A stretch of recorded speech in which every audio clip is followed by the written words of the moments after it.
Halo semuanya, perkenalkan kami dari kelas 11 IPA 1, kelompok 2, kelas PJOK. Hari ini kami akan menjelaskan tentang apa itu HIV dan AIDS. Dimulai dari saya, Peter Fernando, yang akan menjelaskan apa itu pengertian HIV dan AIDS. Apa itu HIV dan AIDS? HIV dan AIDS sebenarnya adalah dua substansi yang berbeda. HIV yakni Human Immunodeficiency Virus. Jadi, HIV itu adalah sebuah virus. Sedangkan AIDS adalah Acquired Immunodeficiency Syndrome. Jadi, HIV adalah virus, sedangkan AIDS adalah sebuah penyakit. Namun, HIV dan AIDS juga memiliki sebuah ikatan, yakni HIV adalah sebuah virus yang menyerang sistem imunitas di dalam tubuh kita. Dan AIDS adalah sebuah penyakit yang disebabkan oleh virus HIV. Jadi, seorang penderita AIDS adalah seseorang yang sudah tercemar oleh virus HIV. Selanjutnya akan dijelaskan oleh teman saya, yakni cara penularan dari virus HIV. Media penularan HIV.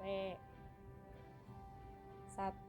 Seks bebas dengan seseorang yang positif mengidap HIV. Seks bebas di sini bisa dari homoseksual ataupun heteroseksual. 2. Transfusi darah yang tercemar virus HIV. 3.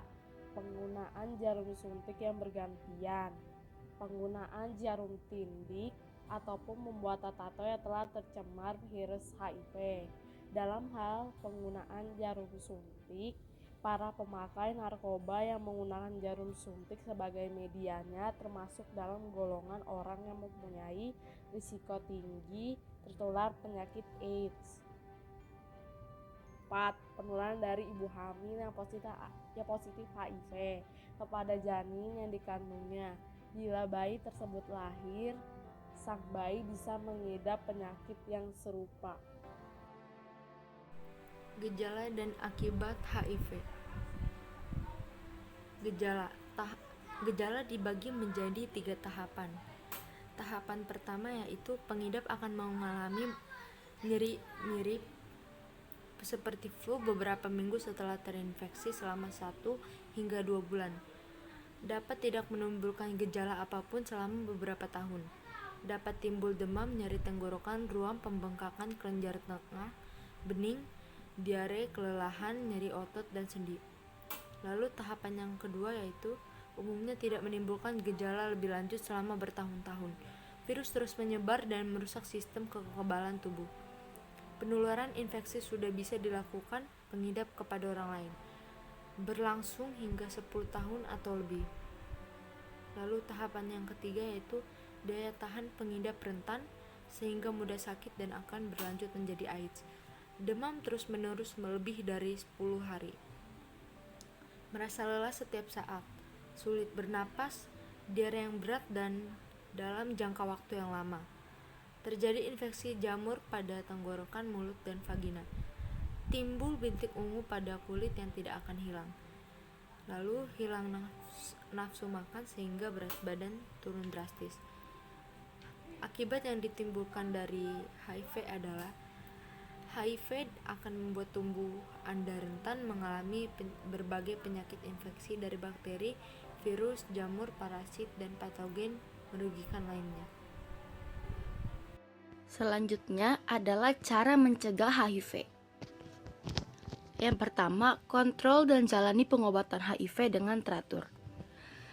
Beberapa komplikasi terjadi karena infeksi HIV sudah parah dan menyebabkan sindrom HIV atau AIDS. Menjalani pengobatan HIV secara teratur dapat mengendalikan jumlah sel kekebalan tubuh CD4 agar tetap banyak dan tidak di bawah 200. Yang kedua, jalani gaya hidup sehat dan selalu jaga kebersihan. Dengan menjalani gaya hidup sehat seperti diet sehat dan rutin berolahraga, penderita HIV dapat terhindar dari beberapa komplikasi seperti lipodistrofi, kanker, dan masih banyak lagi. Menjaga kebersihan diri dengan sering mencuci tangan dapat menurunkan resiko infeksi oportunistik seperti CMV yang penularannya melalui air liur dan urin. Selain itu, lakukan juga hal-hal di bawah ini. Yang pertama, cuci bersih dan masak makanan hingga matang. Lalu yang kedua, hindari mengonsumsi makanan yang mentah atau kurang matang. Yang ketiga, hindari membersihkan kotoran hewan atau gunakan sarung tangan jika Anda harus membersihkannya. Yang keempat, hindari memelihara hewan peliharaan di luar rumah atau membiarkannya berkeliaran bebas untuk menghindari hewan peliharaan membawa kuman berbahaya ke dalam rumah. Yang terakhir, jangan menelan air ketika berenang di kolam renang ataupun di danau karena dapat mengandung kuman. Lalu yang ketiga, menghindari infeksi. Beberapa infeksi oportunistik seperti tuberkulosis atau TB ditularkan melalui udara seperti dari batuk atau bersin. Sebagai penderita HIV, sebaiknya Anda menggunakan alat pelindung seperti masker yang menghindari orang yang batuk atau bersin agar Anda tidak tertular. Anda juga sebaiknya tidak dekat-dekat dengan seseorang yang menderita penyakit menular seperti TB, baik di rumah, di tempat kerja, atau dimanapun. Lalu yang keempat, hindari tempat ramai. Tempat yang ramai atau sarana publik yang sirkulasi udaranya kurang baik merupakan lingkungan yang dihuni banyak kuman. Hindari tempat-tempat seperti ini supaya penderita HIV tidak mudah terkena penyakit. Tempat-tempat lain seperti rumah sakit, klinik, tempat-tempat yang lembab, atau penjara juga rentan terhadap banyak kuman. Lalu yang kelima, ada penggunaan jarum suntik, merokok, dan mengonsumsi alkohol.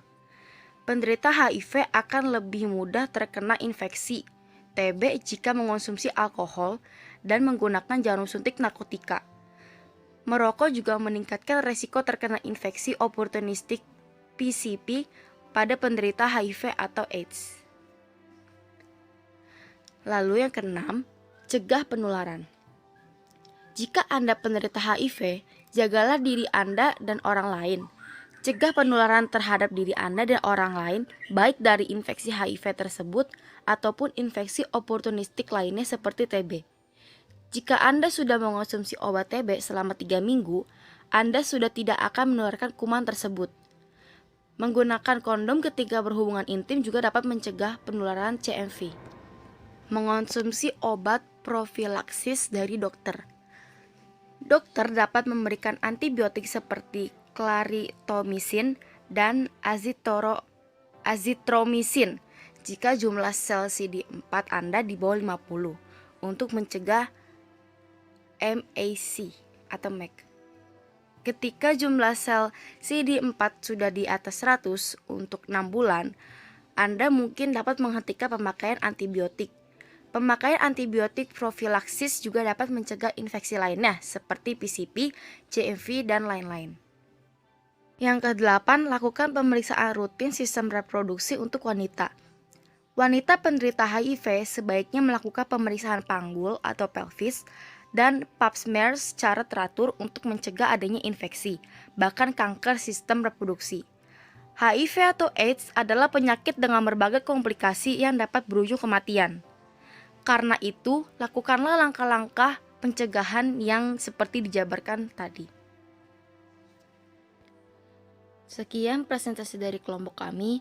Mohon maaf bila ada salah kata dan perkataan yang kurang berkenan di hati Bapak dan Ibu guru. Sekian, terima kasih. Namo Buddhaya.